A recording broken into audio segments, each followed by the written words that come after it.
नमस्कार, मैं हूं आपके साथ गौरव राजेंद्र। बुलेटिन की शुरुआत करते हैं धमतरी के गांधी मैदान में। डूब प्रभावितों द्वारा 13 मई से धरना प्रदर्शन किया जा रहा है। वहीं गुरुवार को डूब प्रभावित गांधी मैदान से पदयात्रा करते हुए कलेक्ट्रेट कार्यालय पहुंचे।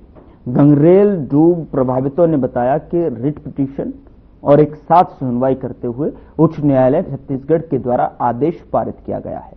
उक्त आदेश की प्रति प्राप्त होने पर 3 माह के अंदर सक्षम प्राधिकारी जांच प्रारंभ कर पात्र गंगरेल बांध डूब प्रभावितों को भूमि आवंटित करना था, लेकिन आज लगभग 4 वर्ष बाद भी न्यायालय छत्तीसगढ़ के द्वारा पारित उक्त आदेश का परिपालन सक्षम प्राधिकारी के द्वारा भूमि आवंटन के संबंध में जांच कार्रवाई प्रारंभ कर गंगरेल बांध डूब प्रभावितों को कोई राहत प्रदान नहीं किया गया है, जो उच्च न्यायालय के आदेश की अवमानना है।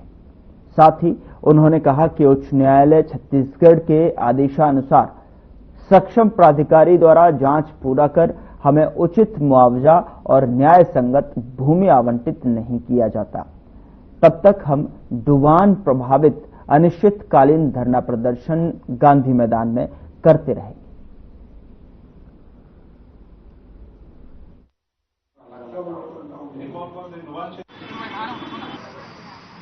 क्षेत्र में स्पेशली वो जब गंगरेल डैम बना उस टाइम में डिस्प्लेसमेंट को लेकर अभी काफी लोगों का प्रेजेंटेशन नहीं की रिहेबिलिटेशन को लेकर, और उस टाइम में क्या नोटिंग हुई थी, स्पेशली डॉक्यूमेंटेशन वगैरह हुई थी और पूरा बहुत पुराने दस्तावेज है। हम लोग गो थ्रू करेंगे और नियम तक जो हो पाएगा, जितने टाइम टू टाइम डिरेक्शन वगैरह दिए गए और हमारे जितने भी लॉज हैं, स्पेशली फॉरेस्ट लॉ है, कंपनसेशन और रिहेबिलिटेशन लॉ है, तो उसके ऊपर जितने भी और उस टाइम में क्या कैबिनेट पास वगैरह कैबिनेट नोट वगैरह हुआ उसको गो थ्रू करेंगे, जो नियमता है हम लोग कोशिश करेंगे उसमें। और हमेशा सरकार हमारी बहुत हमारी काफी सेंसिटिव है इस मामले में, तो जो भी नियम तो बन पाएगा हम करेंगे।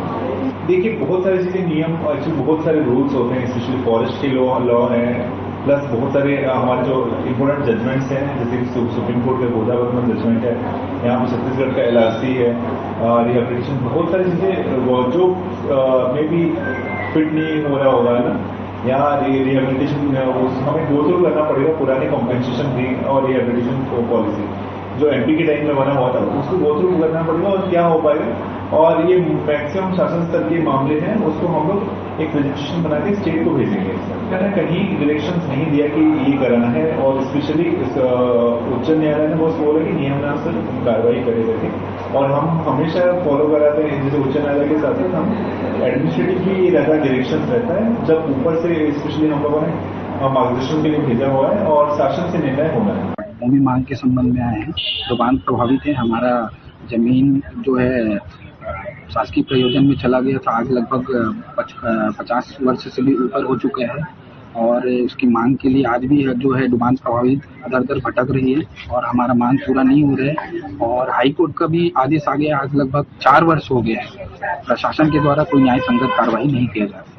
लगभग 3 दिन हो गया है। हमारा जो प्रदर्शन जोगीडी जो हमारे लिए आरक्षित भूमि है, कंपार्टमेंट नंबर 107, वहाँ से शुरू हुआ था। अभी हम गांधी मैदान में अनिश्चितकालीन धरना पे बैठे हुए हैं। वहाँ से आज गांधी मैदान से पैदल कलेक्ट्रेट आए हुए हैं हमारी मांग को लेकर के, लेकिन कोई सक्षम प्राधिकारी, आज अभी लगभग 2.5 से 3 घंटा हो गया, सक्षम प्राधिकारी हमसे मिलने नहीं आ रहे, बातचीत करने। दूसरे बातचीत हो रही है कि अभी बीच में ये कंडीशन इन लोग रख रहे हैं कि आप लोग अगर CM हाउस नहीं जाओगे, CM के पास नहीं जाओगे तो ही मैडम आऊंगे, ADM मैडम ऐसा कह रहे हैं। हमारी मांग पूरी नहीं होगी, हम मांग के लिए बिल्कुल हम धरने पे बैठे रहेंगे। कल हम CM हाउस जाएंगे और वहाँ पे शिकायत करेंगे कि इस टाइप का जिला प्रशासन के द्वारा किया जा रहा है। हमारे जो डुबान प्रभावित है उनको दरकिनार करते हुए इस टाइप का हम लोग व्यवहार हमारे साथ कर रहे हैं, दुर्व्यवहार कर रहे हैं। करीब 8,500 परिवार प्रभावित है, और गवर्नमेंट के डेटा के हिसाब से उनके पास 5,347 परिवार जो है प्रभावित हुए हैं, क्योंकि वसुंधरा का रिकॉर्ड है नहीं, जिनकी मकान तथा बाड़ी गई उनका कोई रिकॉर्ड उनके पास नहीं है। पूर्व में डुबान हमारे सिंघोला ग्राउंड और हमन एक स्थिति आज आयल पड़ी कि हमन कम पढ़े लिखे के कारण ना ये जो कागज के बारे में हमन घुमाए इसमें जो आज चलत कैसे घुमाए घूम जान हमन कम पढ़े लिखे के कारण कहीं पर इंग्लिश तो कहीं पर हिंदी रहा है, तो ओला पूछे जान इसलिए करत 6 महीना बीत जाते है ही नहीं। का एक कागज ला कन्हू कहा थे कि नहीं ODFO विभाग में, जंगल विभाग में, कोई कहा एरिगेशन करल जाए, तो कोई कहा थे मतलब राजस्व मिलान करो इसको। ये प्रक्रिया मन के हमर मन में समझदारी की कमी होने के कारण ना आज तक हम लोग जिला प्रशासन नहीं तो पुनर्वास तो बहुत पहले से करना रही सरकार की घोषणा है। मध्य प्रदेश शासन ने भी लिखा ऐसे बात नहीं, जिसका काफी हमारे हर जी ने रखा है, समस्त काफी रखा है। यहाँ तक कि हाई कोर्ट के जब आदेश आ गया है, हाई कोर्ट के आदेश को जब सर्वमान्य है तो दुनिया रखेगा।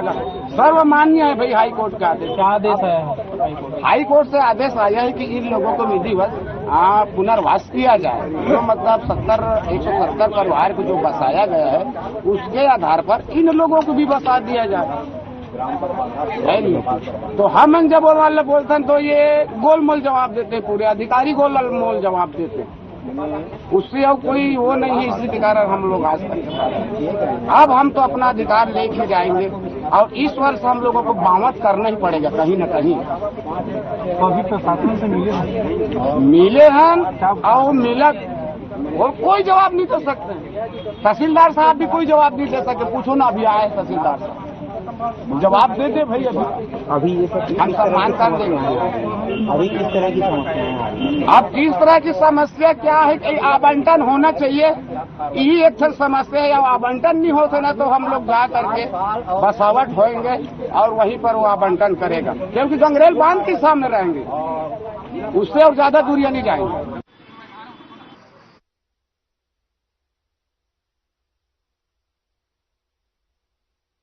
मुख्यमंत्री विष्णुदेव साय ने बीजापुर और दंतेवाड़ा की सीमा पर स्थित गलगम में जो है CRPF कैंप का दौरा किया और ये दौरा हाल ही में करेकुट्टा और आसपास के क्षेत्र में नक्सल विरोधी अभियान की सफलता के बाद किया गया है। मुख्यमंत्री का ये दौरा सुरक्षा व्यवस्था की समीक्षा और आगे की रणनीति तय करने के उद्देश्य से हुआ। नक्सल विरोधी अभियान को सफलता, अभियान में मारे गए 22 नक्सली, सीएम विष्णुदेव साय ने दी प्रतिक्रिया। सीएम साय ने CRPF कैंप का किया दौरा।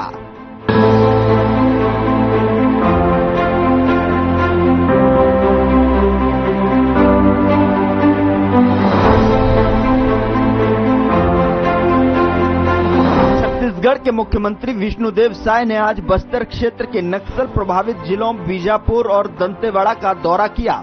यह दौरा हाल ही में कुर्रेपट्टा पहाड़ियों में हुई ऐतिहासिक एंटी नक्सल कार्रवाई के बाद हुआ है। मुख्यमंत्री ने गालगम स्थित CRPF कैंप पहुंचकर सुरक्षा बलों से मुलाकात की और उनका मनोबल बढ़ाया। जवानों को संबोधित करते हुए उन्होंने कहा कि आने वाली लड़ाई केवल हथियारों और हौसले से नहीं बल्कि शिक्षा, रोजगार और समावेशी विकास के जरिए लड़ी जाएगी। मुख्यमंत्री ने बताया कि इस कार्रवाई में 31 नक्सलियों को मार गिराया गया, जिनमें कई नक्सली कमांडर भी शामिल थे। ऑपरेशन के दौरान 450 से अधिक IED बम निष्क्रिय किए गए और बड़ी मात्रा में आधुनिक हथियार बरामद हुए। उन्होंने इसे केवल सैन्य सफलता नहीं बल्कि स्थायी शांति और समृद्धि की दिशा में एक निर्णायक मोड़ बताया। पूरे प्रदेश में भी सुशासन तिहार चल रहा है और उसी तारतम्य में आज हम लोगों का यहाँ पर दंतेवाड़ा और बीजापुर जिला में आना हुआ और यहाँ पर बीजापुर जिले के गलगम सुरक्षा कैंप में यहाँ पर आए और हमारे जो CRPF, कोबरा, DRG और STF के हमारे जो जवान हैं, जिन्होंने अभी जो करेकुट्टा के पहाड़ी पर जो नक्सल ऑपरेशन हुआ, इसमें विपरीत परिस्थिति के बाद भी भारी गर्मी और इतनी ऊंचाई के पहाड़ी में ऑपरेशन किए और इसमें भारी सफलता हासिल की। तो उनको हम आज धन्यवाद देने आए थे और उनके साथ बैठे, उनके साथ भोजन भी किए।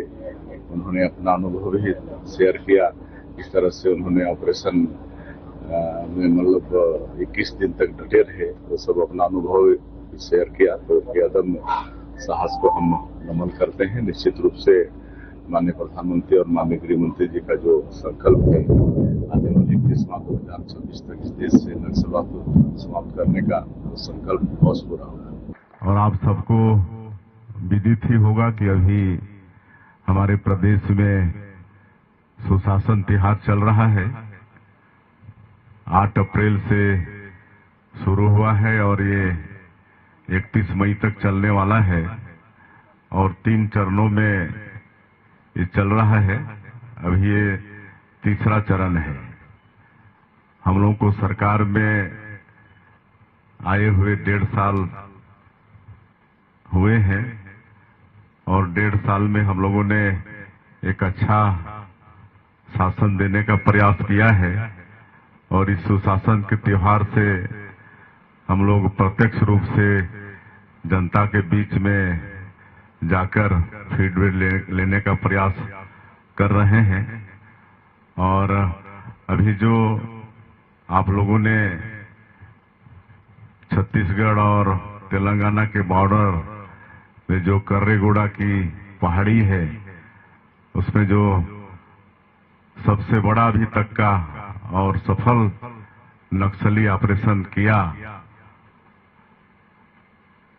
और जिस साहस और शौर्य के साथ आप लोगों ने इस ऑपरेशन को अंजाम दिया, तो आज हम आप लोगों के बीच में प्रत्यक्ष रूप से आप लोगों को धन्यवाद देने आए हैं, आप लोगों का अभिनंदन करने आए हैं और हम आप लोगों के अदम्य साहस को नमन करते हैं, आप लोगों के शौर्य को नमन करते हैं।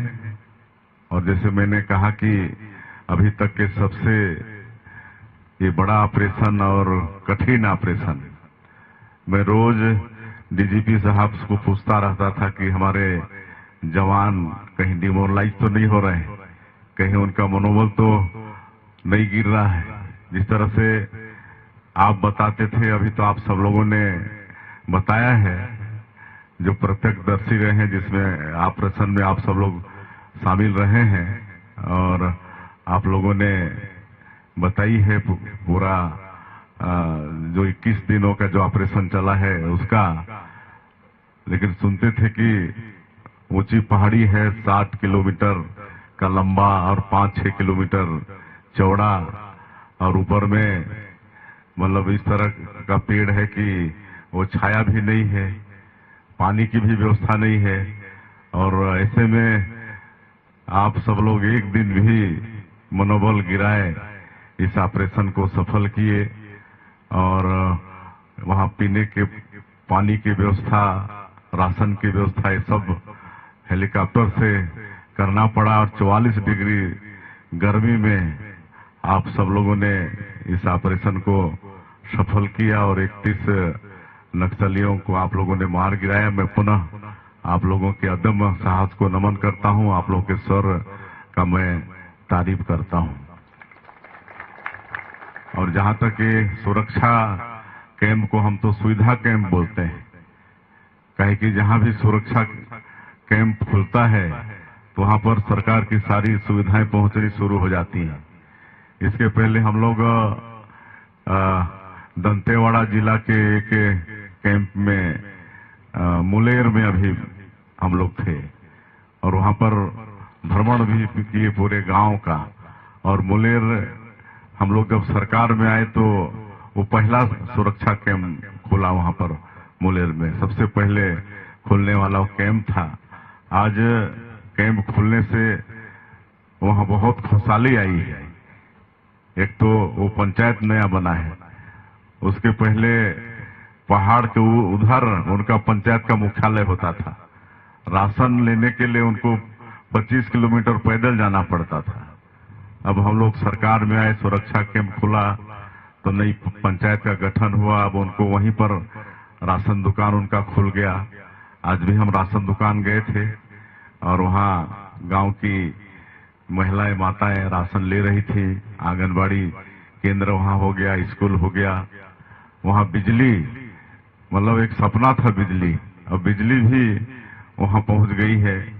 और कई मोहल्लों में चालू हो गया है, कुछ मोहल्ले में इसी महीने में चालू होने वाला है। मोबाइल का टावर, कोई सोच नहीं सकता चारों तरफ पहाड़ी और वहां पर मोबाइल का टावर काम करे, लेकिन वहां मोबाइल का टावर भी अच्छा काम कर रहा है। तो ये सब संभव हो पा रहा है सुरक्षा कैंप खुलने से। आप लोगों के बदौलत हम लोग जनता को सुविधा पहुंचा पा रहे हैं।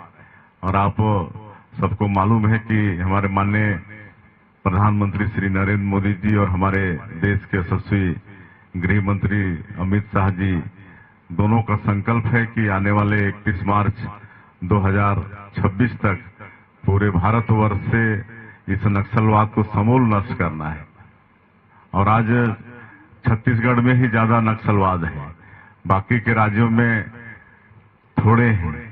और एक बड़ी चुनौती छत्तीसगढ़ के सामने है, लेकिन आप सब लोग उस चुनौती को बखूबी निभा रहे हैं। और जिस तरह से आप लोगों ने 1.5 साल में नक्सलवाद के साथ मजबूती से लड़ाई लड़ी है, हम लोग को पूरा विश्वास है कि हमारे आदरणीय गृह मंत्री जी और माननीय प्रधानमंत्री जी का संकल्प पूरा होगा।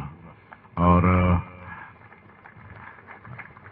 1.5 साल में हमको भी मुख्यमंत्री के नाते ये तो लग गया है, जिस तरह से हम लोग बस्तर ओलंपिक का आयोजन किया, उसमें 1,65,000 लोग 18 साल से लेकर 35 साल के बीच के युवा लोग अपना पंजीयन कराए, खेलकूद में भाग भी लिए।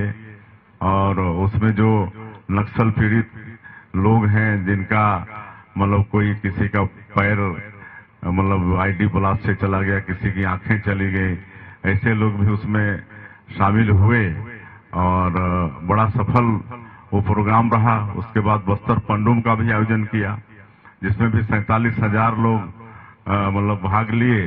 तो ये सब मैं इसलिए बोल रहा हूं कि इस बात का प्रमाण है कि अभी क्षेत्र के लोग नक्सलवाद से मुक्ति चाहते हैं और विकास की मुख्य धारा से जुड़ना चाहते हैं।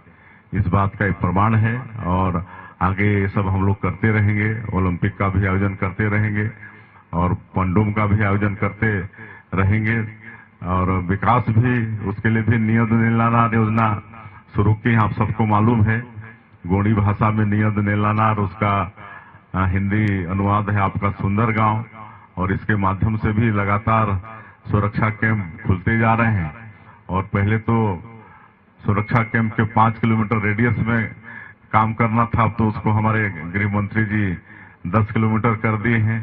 तो और तेजी से, और जैसे मैंने कहा कि हम सुरक्षा कैंप को सुविधा कैंप बोलते हैं, कहे कि सुरक्षा कैंप खोलने के बाद ही हम लोग सरकार की योजनाओं को वहां तक पहुंचा पा रहे हैं।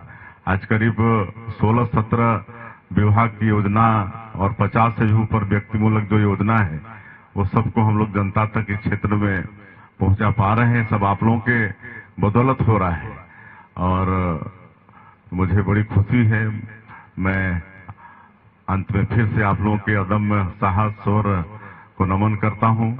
और आप लोग इसी तरह से लगे रहिए। और जो समस्याओं की तरफ आप लोगों ने इंगित किया है, और मुख्य रूप से आज चुनौती के रूप में जो आईडी जो है वही चुनौती के रूप में है, उसके लिए निश्चित रूप से हम लोग की चर्चा हो रही है। उसके लिए क्या कर सकते हैं, इस पर हम लोग विचार कर रहे हैं। और सरकार आपके साथ है, वो केंद्र सरकार चाहे प्रदेश सरकार, जो भी आप लोगों की आवश्यकताएं होंगी, जो भी सुख सुविधाएं होंगी, उसको पहुंचाने का काम हम सब लोग करेंगे। और आप सब लोग इसी तरह से मनोबल बना के रखिए। एक बहुत पुण्य का काम होगा। ये पूरा आदिवासी अंचल है, आप लोग जाते होंगे उनके बीच में तो देखते होंगे, छल कपट झूठ फरेब से दूर आदिवासी समाज के लोग, अब उनका सेवा करना, उनको विकास की मुख्य धारा से जोड़ना, इससे और मैं समझता हूं कि कोई बड़ा पुण्य का काम हो नहीं सकता। तो इस सब काम में आप सब लोग जुटे हैं, अभियान में आप सब लोग सफल हों और हम लोग हमारे माननीय प्रधानमंत्री जी और माननीय गृह मंत्री जी का संकल्प को पूरा कर पाए। पूरी टीम भावना से हम लोगों को, चाहे हम लोग सरकार के लोग हैं, चाहे आप जवान लोग हैं, सब मिलकर काम करना है। बहुत बहुत धन्यवाद। जय हिंद, जय छत्तीसगढ़। ग्रामीणों की मांग पर सीएम साय की प्रतिक्रिया। सीएम विष्णुदेव साय ने लोगों को दिलाया भरोसा। सीएम साय ने लोगों की आवाज को प्राथमिकता दी। बीजापुर के नक्सल प्रभावित कुर्रेगट्टा गांव से आए ग्रामीणों ने हाल ही में रायपुर स्थित मुख्यमंत्री निवास पर विष्णुदेव साय से मुलाकात की। ग्रामीणों ने एक पत्र सौंपकर कर्रेगुट्टा और आसपास के इलाकों में चल रहे नक्सल विरोधी अभियान को जारी रखने की मांग की। उनका कहना है कि इस अभियान से उन्हें सुरक्षा की अनुभूति हो रही है और वे विकास की मुख्यधारा से जुड़ना चाहते हैं। मुख्यमंत्री ने ग्रामीणों की बातों को गंभीरता से सुनते हुए आवश्यक कदम उठाने का आश्वासन भी दिया। मुख्यमंत्री विष्णुदेव साय ने नक्सल प्रभावित क्षेत्रों के लोगों को भरोसा दिलाया कि सरकार उनकी सुरक्षा और विकास के लिए प्रतिबद्ध है। उन्होंने स्पष्ट किया कि नक्सलवाद से प्रभावित लोगों की आवाज को प्राथमिकता दी जाएगी और नक्सल विरोधी अभियान जारी रहेगा। इसको लेकर लोगों ने क्या कुछ कहा, सुनिए। और मेरा समस्या ये है, हमारा सहकारी बैंक जो आओपल्ली में है, वहाँ पे सहकारी बैंक में इतने भीड़ होते हैं, वहाँ पैसा के लिए भी बहुत समस्या जाती है। तो हमारा मांग यही है कि एक सहकारी बैंक उसूर में भी होना चाहिए। यही मांग लेकर हम यहाँ आए हैं शिविर में। मेरा नाम रमेश है, मैं उसूर से आया हूँ। यहाँ सुशासन त्योहार 2025 जो पिछले अप्रैल 11 तारीख से चल रहा है, इसमें हमने कई समस्याएं दिए हैं और कई का कोई समस्या का समाधान भी नहीं हुआ। हम यही उम्मीद लेके आए हैं कि साई सरकार में हम हमारे लिए जो उचित से उचित समाधान लेकर दें। जैसे कि वन पट्टा, कई लोग कई सालों से उस जगह पर हैं लेकिन उनको निकाल दिया जाता है तुरंत के तुरंत।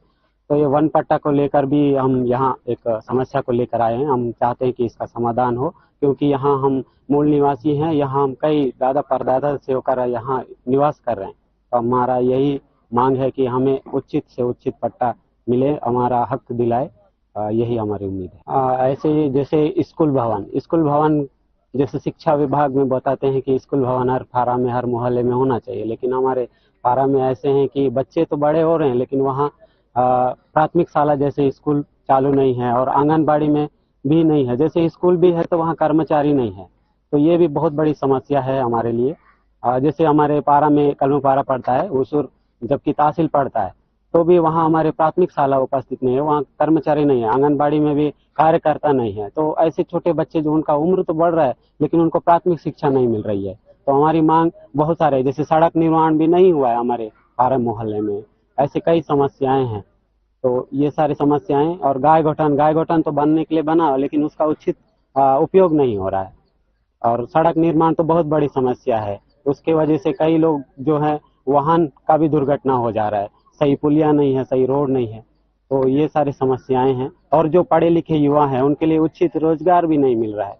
12वीं पास है, कॉलेज भी किए हैं, लेकिन उनको जो उचित रोजगार चाहिए, जॉब चाहिए, वो जॉब नहीं मिल रहा है। एक ही सेक्टर में देखते हैं कि कोई ITI किया है तो उसको उसी फील्ड में घुसाते हैं, लेकिन बाकी लोग BA किए हैं, BSc किए हैं, दूसरे फील्ड में भी किए हैं, लेकिन उनको सही चीज नहीं दे रहे हैं। ये भी बहुत बड़ी समस्या है।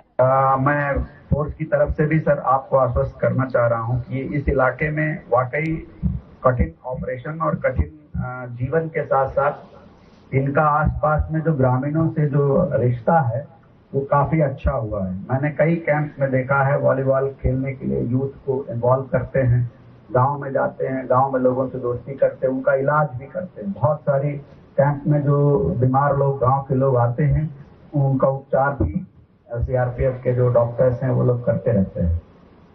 तो मुझे लगता है कि हम लोग, हमारी उपस्थिति ही इस क्षेत्र में ऐसी है कि जहां सुरक्षा आएगी वहां वही विकास भी होगा और यहाँ की जनता पूरी तरह से शासन और प्रशासन से जुड़ेगी।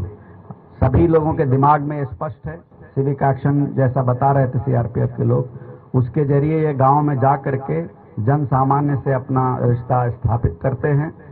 मैं आप सभी को भी वापस फिर से ये आग्रह करना चाहूँगा कि जहाँ पर आप जाते हैं, गश्त में भी जाते हैं, गांव वालों को अपने साथ जोड़ना ही हमारा लक्ष्य है। ये लक्ष्य है। विनाशाय च दुष्कृताम हमारी टोपी में लिखा है, वो बाद की बात है, वो रास्ते में आता है इसलिए वो ऐसा करना पड़ता है, लेकिन मूल मकसद हमारा परित्राणाय साधु नाम है। जो भी सज्जन लोग हैं, जो लॉ अबाइडिंग लोग हैं, उनकी रक्षा करना हमारा काम है। यहाँ की शिक्षा व्यवस्था, यहाँ का विकास, यहाँ के लोगों की रोजी रोटी, इसको आप जितना कामयाब करेंगे, राज्य जितना अधिक उनके करीब पहुंचेगा, उतना आपको उनका सहयोग प्राप्त होगा और उतना ही आप विजयी होंगे। मैं एक बार फिर से माननीय मुख्यमंत्री जी का इस मंच कैंप की तरफ से बहुत बहुत स्वागत करता हूं। धन्यवाद। मुख्यमंत्री विष्णुदेव साय ने सुशासन त्योहार के तहत नक्सल प्रभावित बस्तर क्षेत्र का दौरा किया। उन्होंने सुरक्षा बलों से मिलकर उनका मनोबल बढ़ाया और कर्रेपट्टा ऑपरेशन में नक्सलियों के खिलाफ सफलता पर बात की। मुख्यमंत्री ने विकास कार्यों की समीक्षा की और ग्रामीणों से योजनाओं की जानकारी ली।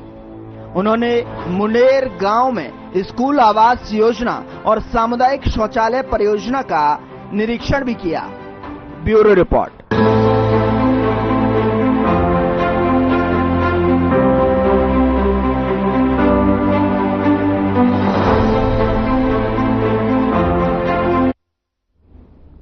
फिलहाल बुलेटिन में इतना ही। नमस्कार।